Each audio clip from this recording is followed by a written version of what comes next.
It was a rainy autumn evening when I first laid eyes on her. The kind of night when everything feels softer, as if the world has been hushed by the persistent tap of rain against the windows. I wasn't expecting anything extraordinary when I stepped into the cafe that evening. Just my usual routine. A hot cup of coffee, my thoughts wandering to the weight of the day, the endless tasks waiting for my attention. The cafe had always been a sanctuary for me, a small, warm refuge from the cold that lingered outside. It was a place where I could simply exist, a fleeting moment of peace amidst the noise of the world. It wasn't until I noticed her, sitting alone by the window, that my attention wandered. She was deeply engrossed in a book, its cover worn and faded, a testament to the many times it had been read.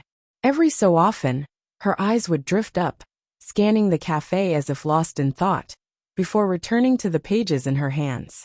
There was something quietly captivating about her, an effortless calm that stood in stark contrast to the usual rush of life. The cafe, usually full of noise and bustle, seemed to slow around her.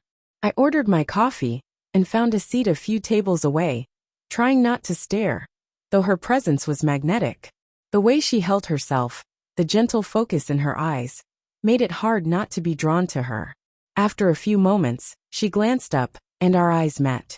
I smiled, a little awkwardly, and she returned the smile, a soft, understanding curve of her lips.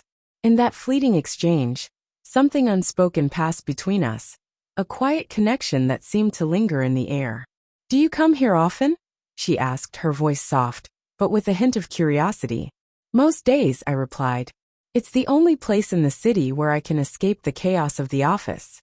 She smiled, a gentle, knowing smile. "I get that. Sometimes the quiet is the only thing that makes sense." From that moment on, we began to see each other more often. There was a comfort in her presence, an ease that made everything feel natural.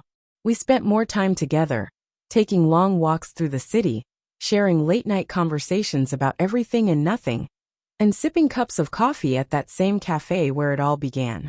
It felt effortless, like we were in sync, without even trying. For the first time in what felt like forever, I found myself genuinely connecting with someone, sharing pieces of myself that I hadn't even realized I was keeping hidden. But as with all things, the magic began to fade slowly, imperceptibly. It started with small changes, tiny shifts that seemed so insignificant at first, but over time they grew. There were no fights, no obvious signs of trouble. It wasn't as though anything dramatic had happened, but there was a distance that began to creep in, a space between us that I couldn't quite bridge.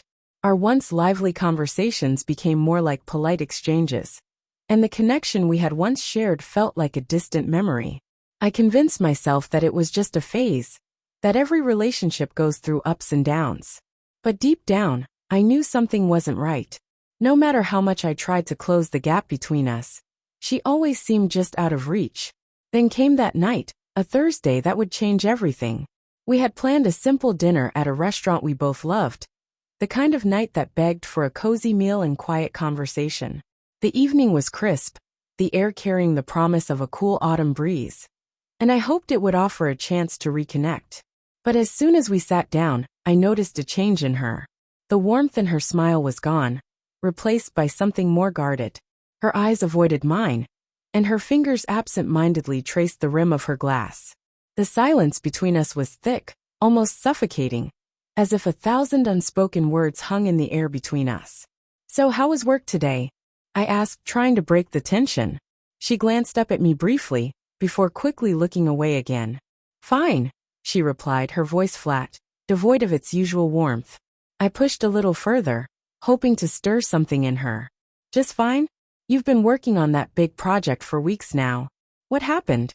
She leaned back in her chair, her fingers still tracing the edge of her glass. For a long moment, she seemed lost in thought, as if she were searching for the right words. Finally she spoke, her voice softer than usual. "I've been thinking," she said slowly, the words hanging in the air like a heavy fog. "About us." My heart skipped a beat, and I felt a chill settle in my chest. "About what?" I asked, my voice betraying the nervousness I couldn't quite hide. "I've been thinking about how we've been together for a while now," she continued, her tone measured, careful. "And I think I think I need to be honest with you. I could feel my chest tighten, my breath caught in my throat. Whatever she was about to say, I knew it wouldn't be easy to hear. You're not my dream man, she said, the words falling between us like a bomb dropped in the middle of the table. There was no anger in her voice, no fury, just resignation, as if she had already made up her mind. The impact of her words hit me like a punch to the stomach. I blinked, struggling to process what I had just heard. What do you mean by that? I asked, my voice barely above a whisper, as if I could barely bring myself to say the words. She shrugged, her gaze drifting toward the window, her expression distant. I don't know. I thought I could build something with you. But it's not what I imagined. You're a good person, but something's missing. I just don't feel like we're meant to be. Her words settled around me, heavy and suffocating, and I felt the weight of them press down on me. Every ounce of certainty I had about our relationship seemed to evaporate in an instant. I had believed in us, in the quiet moments we shared, in the connection we'd built. But now, she was telling me that it wasn't enough.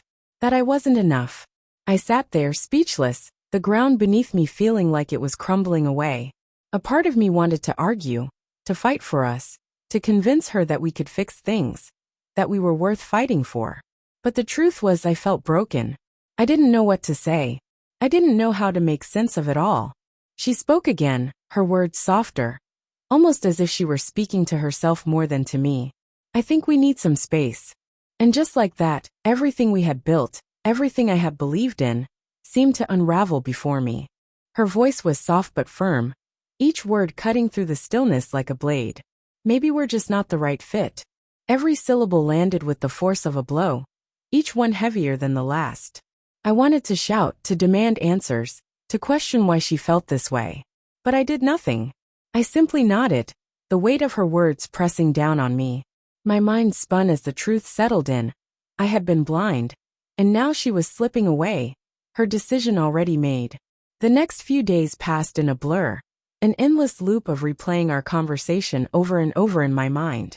Her words haunted me. Asterisk, I wasn't the man she dreamed of. I wasn't enough.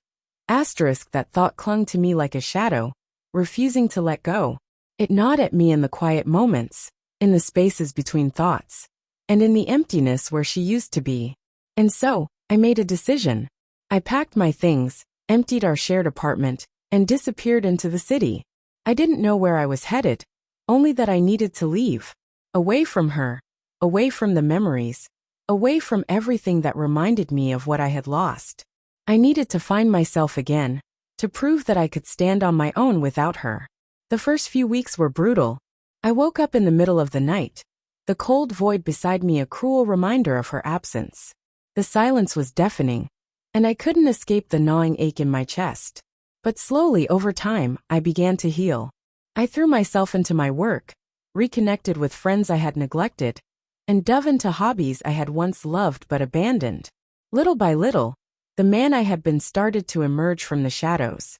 I became stronger, more confident, and began rebuilding my life piece by piece. I found a small apartment, simple but mine. It wasn't the lavish space we had shared, but it was enough. For the first time in what felt like ages, I found peace in solitude. The freedom to be myself, to answer to no one. It wasn't the kind of peace I had once known, the kind we had shared. But it was peace nonetheless.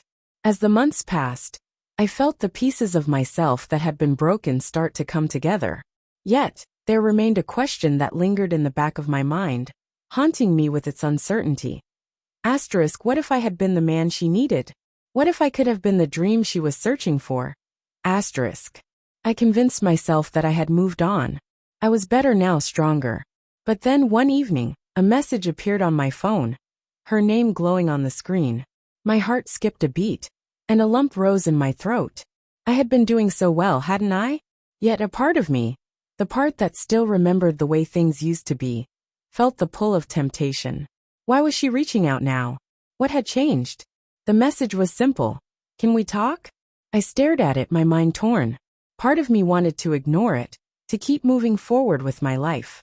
But another part, the part that still held on to the memories, wondered if there was more to her reaching out. I agreed to meet her. We chose the same cafe where everything had started, The place where once, it had all seemed so easy, so right. When I saw her, she looked different. Her eyes were tired, heavy with the weight of unspoken regrets. Her posture was slouched, as if she was carrying a burden far too great to bear. But when our eyes met, there was a flicker of hope, something faint, but unmistakable. "I've been thinking about us," she said, her voice soft, as if she was speaking more to herself than to me. "And I was wrong. I didn't know what I had until I lost it." She sat down across from me, her hands nervously clasped together on the table, her gaze dropping to the surface between us. I remained silent, unsure of how to respond. Her words felt like a surge of warmth, but they also made me freeze, unsure of whether I could trust them. "I wasn't ready for you," she continued, her voice shaky, the vulnerability in it raw. "I thought I was, but I was scared of how good we could be together. And now I'm realizing what I lost." She paused, her eyes filling with something I hadn't seen before. "I've missed you. I've missed us. And I've come to see that I was wrong. You are my dream man. I was just too afraid to admit it." I sat there motionless, her words echoing in my mind. I couldn't decide if this was genuine, if she truly meant what she said, or if it was just another attempt to undo what she had done. "I've thought about you every day," she added softly, her gaze meeting mine, pleading for understanding. "I know I've hurt you, but I want to make it right. Please give me another chance." I didn't know what to say. A part of me wanted to walk away, to protect myself from being hurt again, to protect the fragile pieces of my heart that had started to heal. But another part, the part that still cared, wondered if maybe, just maybe, things could be different this time. "I don't know," I finally said, my voice steady but filled with doubt. "You've already made your choice once. What's different now?" Her eyes held regret, but beneath it, there was something new. Something I hadn't seen before: vulnerability. True vulnerability. "I've changed," she said quietly, almost as if she were admitting something to herself. "I know what I want now. And I know it's you." The weight of the past, the heartbreak, the decisions that had brought us here. Everything pressed down on us, thick in the air between us. But I couldn't ignore the flicker of hope in her eyes, the sincerity in her voice. Maybe we could rebuild. Maybe, just maybe, we could rebuild what we had. It wouldn't be easy. There would be wounds to heal, trust to restore. But we were both willing to try. Slowly, cautiously, we began to piece things together, one tender moment at a time. And over time, we created something stronger, something more real than we had ever had before. She had once told me I wasn't her dream man. But now, she saw me for who I truly was. And perhaps, in the process, I had found my dream woman along the way. For the first time in a long while, I felt like we were finally in sync.